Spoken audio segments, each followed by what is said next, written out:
Friends, welcome to my accounts online classes. तो friends, जैसा कि आप जानते हैं कि हम लोग एक इम्पॉर्टेंट चैप्टर पढ़ रहे हैं जो कि है change in profit sharing ratio among existing partners. ये पार्टनरशिप अकाउंटिंग का एक इम्पॉर्टेंट चैप्टर है और इस चैप्टर में अभी तक मैंने 4 वीडियोज़ आपको मैं दे चुका हूँ और ये आज का वीडियो नंबर 5 है। इस वीडियो में हम लोग एक इम्पॉर्टेंट टॉपिक डिस्कस करेंगे जो कि रिलेटेड है revaluation of assets and reassessment of liabilities से। तो चलिए स्टार्ट करते हैं आज का टॉपिक और जानते हैं कि ये क्या होता है और इसमें हम क्या क्या करते हैं। तो देखते हैं। देखिए, जब कभी भी फर्म में प्रॉफिट शेयरिंग रेशियो चेंज होता है, change in profit sharing ratio, तो जब कभी भी फर्म में प्रॉफिट शेयरिंग रेशियो चेंज होता है उस टाइम पर फर्म की सारी एसेट्स एंड लायबिलिटीज का रीवैल्यूएशन, रीअसेसमेंट किया जाता है। ऐसा क्यों किया जाता है? क्योंकि अब फर्म में प्रॉफिट शेयरिंग रेशियो चेंज होने जा रहा है और चेंज होते टाइम जो भी फर्म की एसेट्स और जो भी फर्म की लायबिलिटीज हैं, यदि उनकी वैल्यू कुछ ऊपर नीचे हुई है तो उसको अभी हम रिकॉर्ड कर लेते हैं, एडजस्ट कर लेते हैं और उसके एडजस्ट होने की वजह से अगर फर्म को कोई प्रॉफिट या कोई लॉस हो रहा है वो अभी पार्टनर्स में डिस्ट्रीब्यूट कर दिया जाता है, पार्टनर्स में एडजस्ट कर दिया जाता है। क्योंकि आज के बाद यानी कि जब पार्टनर्स प्रॉफिट शेयरिंग रेशियो में चेंज करते हैं उस दिन के बाद से प्रॉफिट शेयरिंग रेशियो बदल जाता है। तो उस दिन तक, जब तक कि partners profit sharing ratio change करें, उस दिन तक जो भी एसेट्स और लायबिलिटीज में वैल्यूज में चेंज हुआ है उसकी वजह से जो भी फर्म को फायदा या नुकसान हुआ है वो फायदा या नुकसान, वो प्रॉफिट या लॉस फर्म पार्टनर्स में उनके ओल्ड प्रॉफिट शेयरिंग रेशियो में बांट देती है या फिर उस प्रॉफिट या लॉस को फर्म एडजस्ट कर देती है पार्टनर्स की कैपिटल अकाउंट्स में। तो ये एक रीज़न होता है एसेट्स और लायबिलिटीज का रीवैल्यूएशन करने का, क्योंकि आने वाले समय में नया प्रॉफिट शेयरिंग रेशियो होगा और उस समय अगर हमें कोई प्रॉफिट या लॉस पता लगता है तो वो प्रॉफिट और लॉस तो पास्ट टाइम का होगा, लेकिन उस समय प्रॉफिट शेयरिंग रेशियो तो चेंज हो गया होगा। इसीलिए पार्टनर्स क्या करते हैं, एसेट्स और लायबिलिटीज का रीवैल्यूएशन करते हैं और जो भी उसका प्रॉफिट या लॉस निकलता है वो या तो अपने कैपिटल अकाउंट में एडजस्ट कर लेते हैं या फिर उसको डिस्ट्रीब्यूट कर लेते हैं। तो चलिए इस केस में क्या क्या पॉसिबिलिटीज है वो एक बार जान लेते हैं। देखिए, जब कभी भी पार्टनर्स एसेट्स और लायबिलिटीज का रीवैल्यूएशन करेंगे तो उस समय पार्टनर्स के पास 2 ऑप्शंस होते हैं। यानी कि जब आप क्वेश्चन करेंगे तो आपके पास 2 ऑप्शन होंगे। दोनों ऑप्शंस में क्या करेंगे वो मैं एक एक करके बताऊंगा। पहले हम जान लेते हैं कि क्या ऑप्शंस होंगे इस टाइम पर जब एसेट्स और लायबिलिटीज का हम रीवैल्यूएशन करेंगे। तो देखिए, पहला ऑप्शन होता है रिकॉर्ड रिवाइज्ड या changed values of assets and liabilities in the books of the firm. देखिए, पार्टनर्स ये डिसाइड करते हैं कि जो फर्म की नई बैलेंस शीट बनेगी, जब पार्टनर्स का प्रॉफिट शेयरिंग रेशियो चेंज होगा उसके बाद जो नई बैलेंस शीट बनेगी उस नई बैलेंस शीट में एसेट्स और लायबिलिटीज की सारी रिवाइज्ड वैल्यूज या चेंज्ड वैल्यूज हम शो करेंगे। तो अगर पार्टनर्स ऐसे डिसाइड करते हैं कि नई बैलेंस शीट में एसेट्स एंड लायबिलिटीज की रिवाइज्ड वैल्यू शो होगी, तब हम क्या ट्रीटमेंट करेंगे वो भी आज मैं सिखाऊंगा। और दूसरा क्या केस हो सकता है, नॉट टू रिकॉर्ड रिवाइज्ड या changed values of assets and liabilities. Partners ये भी डिसाइड कर सकते हैं कि हमें नई बैलेंस शीट में एसेट्स और लायबिलिटीज की नई वैल्यू या रिवाइज्ड वैल्यू नहीं दिखानी, हमें एज इट इज जो वैल्यू पहले की बैलेंस शीट में है वही वैल्यू दिखानी है। तो अगर पार्टनर्स ये डिसाइड करते हैं सेकेंड ऑप्शन, तो हम इस कंडीशन में क्या करेंगे ये मैं आपको आज के टॉपिक में पूरा डिस्क्राइब करूँगा। तो चलिए देखते हैं।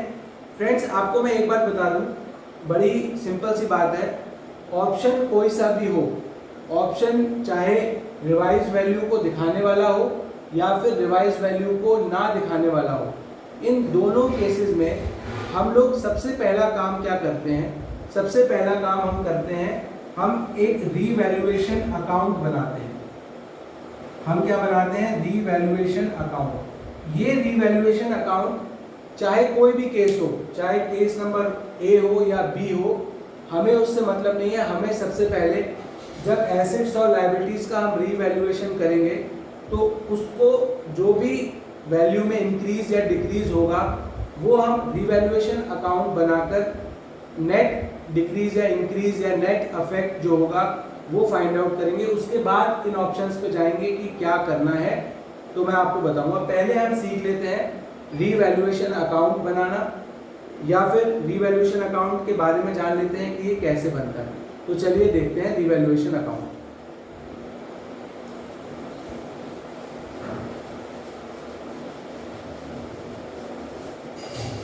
देखिए, रीवैल्यूएशन अकाउंट जब कभी भी पार्टनर्स का प्रॉफिट शेयरिंग रेशियो चेंज होगा तब बनाया जाएगा।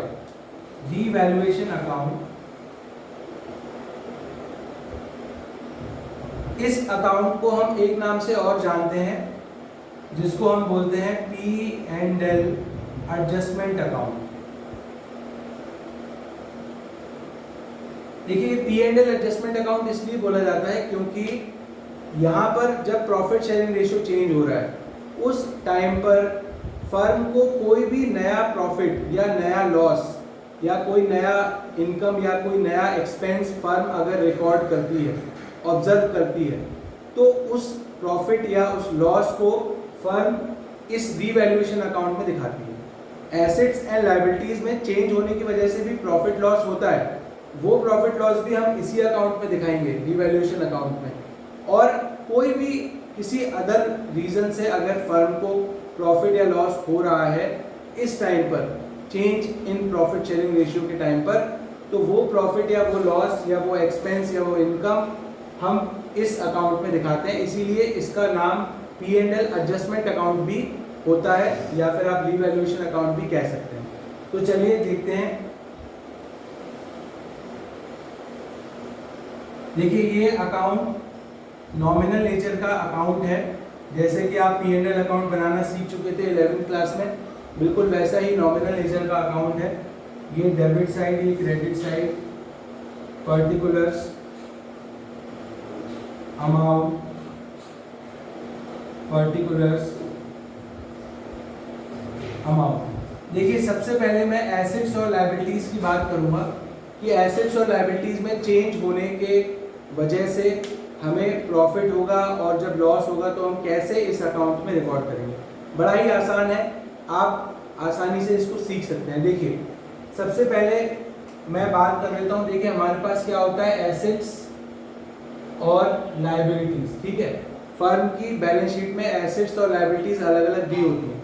जब partners profit sharing ratio change करते हैं उस टाइम पर फर्म की बैलेंस शीट में आपको एसेट्स भी दी होंगी और लायबिलिटीज भी दी होंगी, और उसके बाद एडिशनल इंफॉर्मेशन के रूप में आपको ये बताया गया होगा कि कौन सी एसेट की वैल्यू इंक्रीज हो रही है या डिक्रीज हो रही है, या कौन सी लायबिलिटी की वैल्यू इंक्रीज हो रही है या डिक्रीज हो रही है। तो एसेट और लायबिलिटी की वैल्यू इंक्रीज और डिक्रीज होने की वजह से ये अकाउंट डेबिट या क्रेडिट होगा। तो चलिए देखते हैं कि जब एसेट की वैल्यू इंक्रीज होगी तब हम इस अकाउंट में कहाँ पे लिखेंगे। मैं आपको साथ साथ हर एक कंडीशन में जर्नल एंट्री भी पास करके बताऊंगा और उसको अकाउंट में कैसे लिखेंगे वो भी मैं आपको बताऊंगा साथ के साथ। तो देखिए, सबसे पहले increase in the value of asset. तो आप जानते हैं जब एसेट की वैल्यू हम इंक्रीज करते हैं तो एंट्री अगर मैं बनाऊं, यहाँ मैं लिख दे रहा हूँ increase in the value of asset. तो जब एसेट की वैल्यू इंक्रीज होगी तो आप जानते हैं हम एंट्री करते हैं एसेट अकाउंट डेबिट, क्योंकि एसेट अकाउंट हमेशा डेबिट होगा जब वो इंक्रीज होगा। और एसेट इंक्रीज होने का मतलब ये है कि फर्म को फायदा हो रहा है, फर्म की एसेट की वैल्यू बढ़ रही है, फर्म के लिए ये अच्छी बात है। तो ये क्या है, फर्म के लिए फायदा। तो फर्म का इस साइड पर जो भी फायदा है नुकसान है वो सब इसमें लिखा जाएगा, और इसका नेचर है नॉमिनल, तो सारे जो भी प्रॉफिट्स हैं वो क्या होंगे, क्रेडिट। तो हम क्रेडिट करेंगे टू रीवैल्यूएशन अकाउंट। ये हो गई increase in the value of asset, हमने उसकी एंट्री कर दी। अब मैं अगर इसको रीवैल्यूएशन अकाउंट में लिखूंगा तो मैं कौन सी साइड में लिखूंगा, बिल्कुल करेक्ट, हम लिखेंगे क्रेडिट साइड में। हम रीवैल्यूएशन अकाउंट देखिए यहाँ क्रेडिट हो रहा है तो हम यहाँ लिखेंगे बाय उस एसेट के नाम से लिखेंगे। एसेट मैं यहाँ पर इंक्रीज का साइन लगा दे रहा हूँ और यहाँ लिख रहा हूँ इंक्रीज इन वैल्यू। तो अगर एसेट की वैल्यू इंक्रीज होगी तो आप कहाँ लिखेंगे? क्रेडिट साइड में। और आप वैसे भी जानते हैं एसेट की वैल्यू इंक्रीज मतलब फायदा, तो सारा जो भी फायदा यानी कि सारा जो प्रॉफिट है वो क्रेडिट साइड में आएगा और सारा जो नुकसान है वो डेबिट साइड में आएगा। ऐसे ही बात करते हैं दूसरा, जब एसेट की वैल्यू डिक्रीज होती है, ठीक है, आप एसेट की वैल्यू मान लीजिए डिक्रीज होती है, बैलेंस शीट में जो दे रखी है और जो भी एडजस्टमेंट में दे रखी है वो उसमें कम ही हो रही है, डिक्रीज हो रहा है, तो एंट्री क्या बनेगी इस कंडीशन में? एंट्री जस्ट इसकी अपोजिट हो जाएगी, decrease in the value of asset. तो देखिए जब एसेट की वैल्यू डिक्रीज होती है तब हम एसेट को क्रेडिट करते हैं टू एसेट, और ये हमारे लिए एक प्रकार का नुकसान है। एसेट की वैल्यू कम हो जाए हमारे तो ये हमारे लिए नुकसान है, लॉस है। तो ऐसे लॉस को हम रीवैल्यूएशन अकाउंट में डेबिट करेंगे, तो एंट्री करेंगे रीवैल्यूएशन अकाउंट डेबिट। और जब आप इसको रीवैल्यूएशन अकाउंट में पोस्ट करेंगे तो यहाँ लिखेंगे टू एसेट और मैं डिक्रीज का साइन लगा दे रहा हूँ ब्रैकेट में, decrease in asset, decrease in asset. Okay, तो यहाँ पर आप उसका जो भी अमाउंट डिक्रीज हो रहा है वो वाला अमाउंट यहाँ लिखेंगे। ध्यान रखिए यहाँ पर जो अमाउंट आएगा वो इंक्रीज वाला अमाउंट आएगा।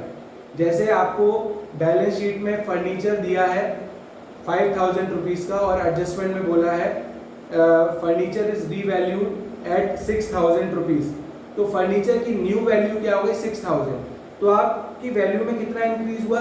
1,000 का इंक्रीज हुआ, तो आप यहाँ 1,000 लिखेंगे। जो कि आपको प्रॉफिट हुआ है वो लिखना है, नई वैल्यू नहीं लिखनी। कई बच्चे यहाँ पर नई वैल्यू लिख देते हैं तो ये गलत है। आपको जितना चेंज हुआ है ना, जितना प्रॉफिट हुआ है वो लिखना है। ऐसे अगर पहले 5,000 था but now it is revalued at 4,000, तो 1,000 का लॉस है, तो आप 1,000 यहाँ लिखेंगे डेबिट साइड में एसेट के नाम से। क्लियर हो गई बात? अब बात कर लेते हैं लायबिलिटीज की। जब लायबिलिटीज की वैल्यू में इंक्रीज या डिक्रीज होता है, पहले बात करते हैं लायबिलिटी की वैल्यू जब इंक्रीज होगी। तो जब लायबिलिटी की वैल्यू इंक्रीज होगी तब हम लायबिलिटी को क्रेडिट करते हैं, यानी कि टू लायबिलिटी, वो वाली लायबिलिटी तो हो जाएगी क्रेडिट। लायबिलिटी की वैल्यू इंक्रीज का मतलब लायबिलिटी क्रेडिट। और लायबिलिटी की वैल्यू इंक्रीज होना हमारे लिए एक प्रकार का नुकसान है। पहले हमें पता था कि हमारी लायबिलिटी मान लीजिए 10,000 की है, अब आपको पता लगे अचानक कि आपकी लायबिलिटी 10 की नहीं 15,000 की, तो 5,000 आपको ज़्यादा पे करना पड़ेगा, तो ये एक प्रकार का आपके लिए लॉस है। तो हम इस कंडीशन में रीवैल्यूएशन अकाउंट को डेबिट करेंगे, तो एंट्री हो जाएगी revaluation account debit to liability being increased value of liabilities recorded. तो इसको जब मैं अपने रीवैल्यूएशन अकाउंट में लिखूंगा तो डेबिट साइड में लिखूंगा लायबिलिटी के नाम से और यहाँ लिखूंगा इंक्रीज, इंक्रीज का साइन बना देते हैं, इंक्रीज इन वैल्यू। तो जो भी वैल्यू इंक्रीज होगी, जितनी वैल्यू इंक्रीज होगी वो आप डेबिट साइड में लिखेंगे, क्योंकि लायबिलिटी की वैल्यू बढ़ना हमारे लिए नुकसान होता है। लायबिलिटी वो अमाउंट है जो हमें पे करना है, पेबल एक्सपेंस है, तो एक्सपेंस पेबल आपको पता चले कि वो ज़्यादा है, बढ़ गया, तो इसका मतलब आपके लिए वो नुकसान है। तो चलिए ये लायबिलिटी की वैल्यू में इंक्रीज हमने देख लिया। अब देख लेते हैं कि लायबिलिटी की वैल्यू अगर डिक्रीज हो, लायबिलिटी की वैल्यू में अगर रिडक्शन हो तब क्या होगा? बिल्कुल इसका अपोजिट। लायबिलिटी की वैल्यू अगर आपको पता लगती है कि वो कम हो रही है तो ये फर्म के लिए एक अच्छी बात है, फर्म के लिए एक फायदा है। तो लायबिलिटी की वैल्यू इंक्रीज होने पर हम लायबिलिटी अकाउंट को डेबिट करते हैं। लायबिलिटी के रूल आप जानते होंगे, इंक्रीज क्रेडिट, डिक्रीज डेबिट। तो लायबिलिटी को हमने डेबिट किया और ये एक फायदा है, फायदा है तो इसीलिए रीवैल्यूएशन अकाउंट के क्रेडिट साइड में, क्योंकि रीवैल्यूएशन नॉमिनल नेचर का अकाउंट है, सारे फायदे क्रेडिट में, सारे नुकसान डेबिट में। तो to revaluation account, to revaluation account. अब जब आप इस एंट्री को यहाँ पोस्ट करेंगे तो क्रेडिट साइड में आएगा बाय लायबिलिटी, यहाँ डिक्रीज का साइन मैंने लगा दिया, डिक्रीज इन वैल्यू, और जितनी वैल्यू डिक्रीज हुई है वो वैल्यू आप यहाँ दिखाएंगे। मान लीजिए पहले आपके क्रेडिटर्स बैलेंस शीट में 15,000 के थे, अब वो एडिशनल एडजस्टमेंट में आपको दिया है कि now creditors are valued at 12,000, तो यहाँ 3,000 के क्रेडिटर्स रिड्यूस हो रहे हैं, तो यहाँ 3,000 का आपको बेनिफिट हो रहा है, तो आप 3,000 यहाँ लिखेंगे। ऐसे अगर लाइबिलिटी में इंक्रीज होता है तो जितना इंक्रीज हो रहा है वो अमाउंट आपको डेबिट साइड में अमाउंट में लिखना है और उस लाइबिलिटी के नाम से लिखना है। तो ये पहले 4 मैंने आपको सिचुएशंस बताई जब आप रीवैल्यूएशन अकाउंट में एंट्री करेंगे। देखिए कभी कभार ऐसा होता है कि जब फर्म एसेट्स और लायबिलिटीज का रीवैल्यूएशन करती है उस टाइम पर फर्म की बैलेंस शीट में ऐसी कोई एसेट होती है जो कि नहीं दिखा रखी होती, लेकिन जब फर्म में पार्टनर्स अपनी एसेट्स और लायबिलिटीज को रीवैल्यू करते हैं तब उन्हें पता लगता है कि उनके पास एक और एसेट है जो कि रिकॉर्ड ही नहीं है, जिसका कहीं रिकॉर्ड ही नहीं है। तो अगर फर्म में पार्टनर्स को ऐसी कोई एसेट के बारे में पता लगता है चेंज के समय जो कि रिकॉर्ड ही नहीं है बैलेंस शीट में, तो अब आपको यहाँ पर उसको रिकॉर्ड करना होता है, और रिकॉर्ड करने पर क्या होगा, आपके लिए एक तरीके से एक नई एसेट पता चलेगी। तो उसको हम कैसे रिकॉर्ड करेंगे देखते हैं। तो मैं बात कर रहा हूँ अनरिकॉर्डेड एसेट की, जो कि आपको बैलेंस शीट में नहीं मिलेगी, आपको एडजस्टमेंट में मिलेगी। तो अब आप उसको रिकॉर्ड करेंगे। अच्छा, एसेट को रिकॉर्ड करने के लिए आपको क्या करना पड़ेगा, एसेट को डेबिट, एसेट अकाउंट डेबिट, और ये आपके लिए एक फायदा है क्योंकि आपकी ओवरऑल एसेट्स बढ़ गई। टू रीवैल्यूएशन, फायदा कहाँ लिखते हैं, रीवैल्यूएशन के क्रेडिट में। ठीक है, अब जब आप इस एंट्री को अकाउंट में पोस्ट करेंगे तो ये क्रेडिट साइड में जाएगी बाय उस एसेट के नाम से, और मैं यहाँ लिख दे रहा हूँ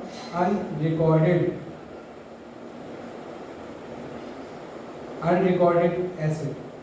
तो ये आपने अनरिकॉर्डेड एसेट को रिकॉर्ड कर लिया, ये एक टाइप का फायदा है।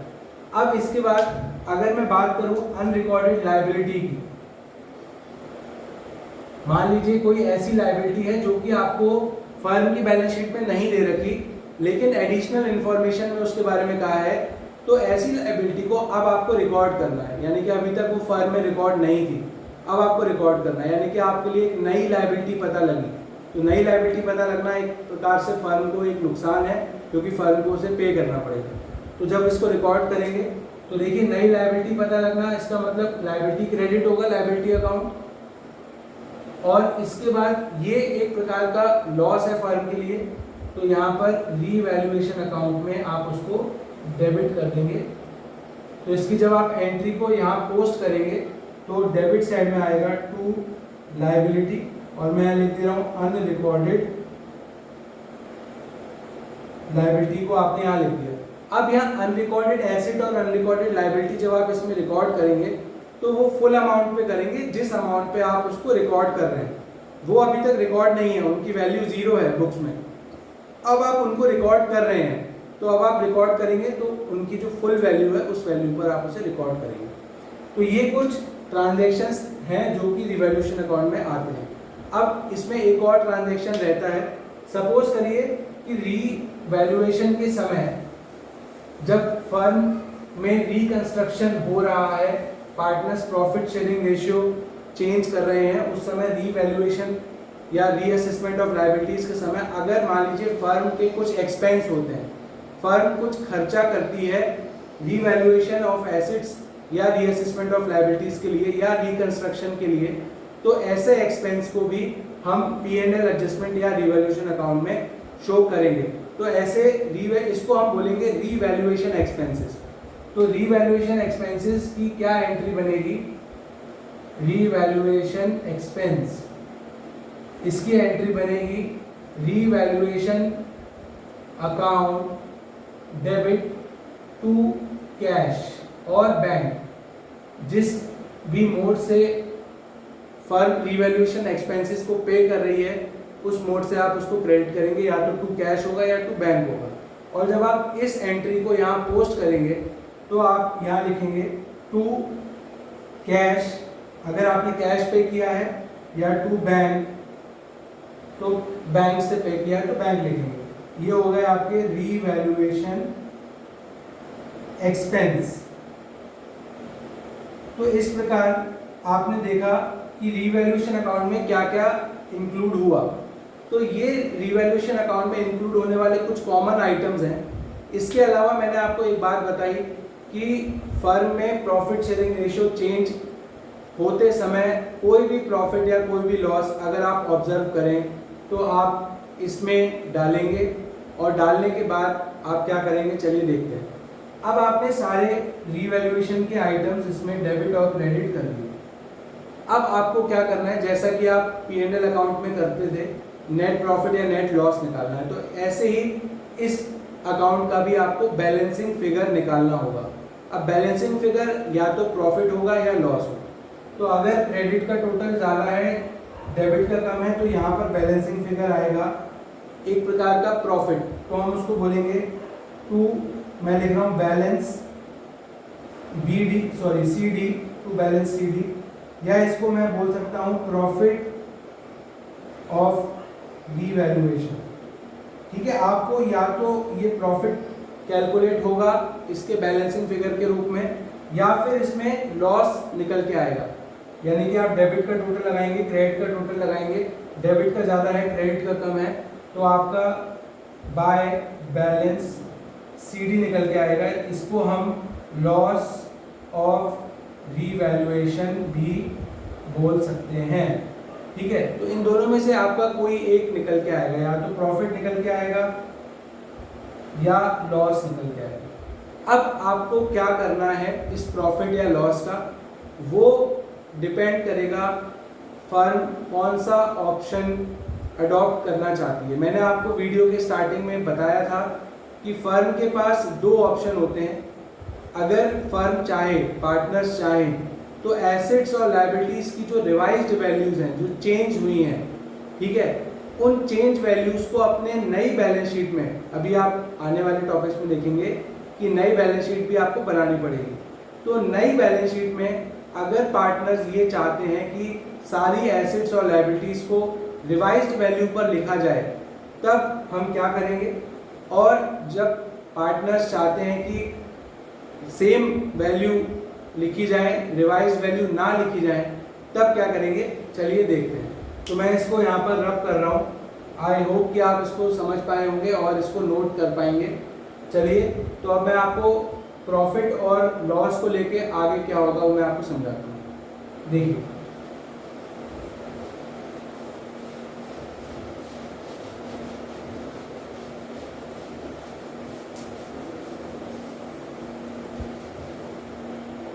अब हमारे पास दो ऑप्शन हैं, ऑप्शन नंबर 1 और ऑप्शन नंबर 2। ऑप्शन नंबर 1 में क्या है, रिवाइज्ड वैल्यू, ठीक है, रिकॉर्ड रिवाइज्ड वैल्यू। दूसरा है not to record revised value. अब सबसे पहला स्टेप आपने दोनों कंडीशन में क्या करना था, आपने रीवैल्यूएशन अकाउंट बनाना था। रीवैल्यूएशन अकाउंट, यहाँ पर भी स्टेप 1 क्या था, आपने सीख लिया रीवैल्यूएशन अकाउंट बनाना। ठीक है, ये रीवैल्यूएशन अकाउंट बना लिया। अब रीवैल्यूएशन अकाउंट में आपका या तो प्रॉफिट निकला होगा या आपका लॉस निकला होगा। ठीक है, या तो प्रॉफिट निकला होगा या आपका लॉस निकला होगा, ये दोनों में आपको बनाना है। अब बात करेंगे पहले ऑप्शन नंबर 1 की, जब रिवाइज वैल्यू को रिकॉर्ड करते हैं, तो ऐसी कंडीशन में हम स्टेप 2 में क्या करेंगे, जो भी प्रॉफिट हुआ है या लॉस हुआ है, उस प्रॉफिट या लॉस को हम ऑल पार्टनर्स में उनके ओल्ड रेशियो में डिस्ट्रीब्यूट कर देंगे। जब रिवाइज्ड वैल्यू रिकॉर्ड करनी है तब, तो देखिए क्या करेंगे, डिस्ट्रीब्यूट प्रॉफिट या loss in all partners in old ratio. ठीक है, तो अब प्रॉफिट या लॉस को डिस्ट्रीब्यूट करने की एंट्री क्या बनेगी, प्रॉफिट को डिस्ट्रीब्यूट करेंगे तो एंट्री बनेगी रीवैल्यूएशन अकाउंट डेबिट। ये प्रॉफिट है तो पार्टनर्स के कैपिटल अकाउंट में क्रेडिट होगा, टू ऑल पार्टनर्स कैपिटल या करंट अकाउंट। और ये किस रेशियो में बांटेंगे आप? Old ratio. ओल्ड रेशियो में आप बांट देंगे। और अगर लॉस है तो लॉस की कंडीशन में आप क्या करेंगे? अपोजिट एंट्री हो जाएगी। एंट्री होगी ऑल पार्टनर्स कैपिटल या current account debit to revaluation account. और यहां पर भी आप लॉस होगा तो ओल्ड रेशियो में उसको बांट देंगे। ये बांट के आपने एंट्री कर दी और यहाँ पर आपका काम खत्म हो गया revaluation of asset and liability का। अब ये बात हो गई जब पार्टनर्स रिवाइज्ड वैल्यू को रिकॉर्ड करना चाहते हैं। अब बात करते हैं when they do not want to record revised value of assets and liabilities, means not to record revised values of assets and liabilities in new balance sheet। तो ऐसे में आपने रिवैल्यूएशन अकाउंट बना लिया, प्रॉफिट या लॉस निकाल लिया, मैंने आपको सिखा दिया था निकालना। अब क्या करेंगे? स्टेप 2 में यहाँ पर आपको डिस्ट्रीब्यूट नहीं करना। इस कंडीशन में डोंट डिस्ट्रीब्यूट प्रॉफिट या loss, you have to pass adjustment entry. Pass adjustment entry, आपको एडजस्टमेंट एंट्री पास करनी पड़ेगी। अब एडजस्टमेंट एंट्री पास करने के लिए आपको क्या करना पड़ेगा? पहले आपको गेन या सैक्रिफाइस कैलकुलेट करना पड़ेगा, जैसा कि आप गुडविल में करते थे। आपको गुडविल वाला टॉपिक मैंने बताया था, आपने वीडियो भी देखी होगी। तो उसमें हम क्या करते थे? सबसे पहले कैलकुलेट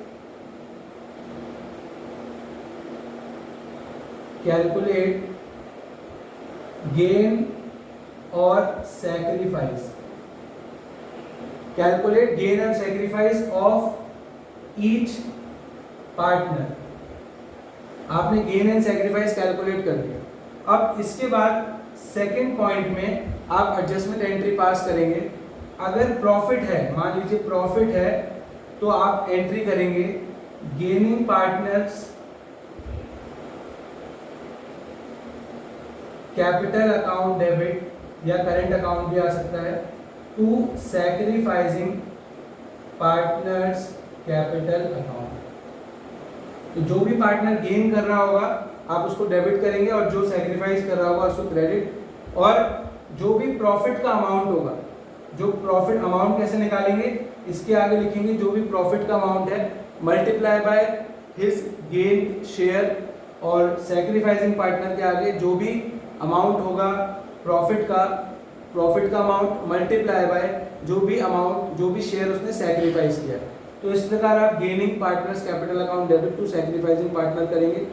उसके बाद अगर लॉस हो रहा है फर्म को, तो लॉस में ये एंट्री जस्ट अपोजिट हो जाएगी।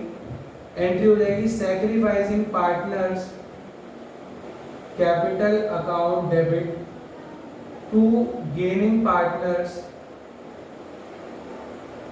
Capital account. ठीक है, तो ये एंट्री में आप जस्ट अपोजिट कर देंगे इसका और लॉस को एडजस्ट कर देंगे। अब यहाँ पे जब आप अमाउंट निकालेंगे तो सैक्रिफाइस पार्टनर के आगे लॉस का अमाउंट मल्टीप्लाई बाय उसका सैक्रिफाइस शेयर, और गेनिंग पार्टनर के आगे उसका गेनिंग शेयर मल्टीप्लाई बाय जो अमाउंट है लॉस का। तो इस प्रकार आप जब ये ऑप्शन आप कब अपनाएंगे? जब आपको रिवाइज्ड वैल्यूज को रिकॉर्ड नहीं करना हो। इस कंडीशन में न्यू बैलेंस शीट में सारी और एसेट्स और लायबिलिटीज की वैल्यू एज इट इज दिखाई जाएंगी, और ऑप्शन नंबर 1 में एसेट्स एंड लायबिलिटीज की वैल्यू आप चेंज फिगर्स पर दिखाएंगे। जो चेंज होंगी वैल्यूज, उन चेंज्ड वैल्यूज को आप दिखाएंगे। तो ये 2 ऑप्शंस आज हमने डिस्कस किए। तो फ्रेंड्स, आई होप कि आपका आज का टॉपिक आपको समझ में आया होगा, और आप अगर इस वीडियो को पूरा देखेंगे तो आपको बिल्कुल अच्छे से समझ में आया होगा। और ये एक इम्पॉर्टेंट टॉपिक है, ये आपको आने वाले हर एक चैप्टर में काम आएगा। तो ये रिवैल्यूएशन अकाउंट बनाना और उसके बाद ये इसका ट्रीटमेंट करना, आई होप कि आपने समझा होगा। तो आज के लिए हम इतना ही रखेंगे। आने वाली वीडियोस में हम इसके कंप्लीट क्वेश्चंस को सॉल्व करेंगे। ऐसे चैप्टर में जब कंप्लीट क्वेश्चन आते हैं जिसमें कि आप revaluation account, partners capital account और बैलेंस शीट बनाते हैं, वो हम सॉल्व करेंगे। तो हमारे साथ बने रहिए, हमारे वीडियोस को देखते रहिए, चैनल को सब्सक्राइब करिए। आज के लिए इतना ही। Thank you and have a nice day.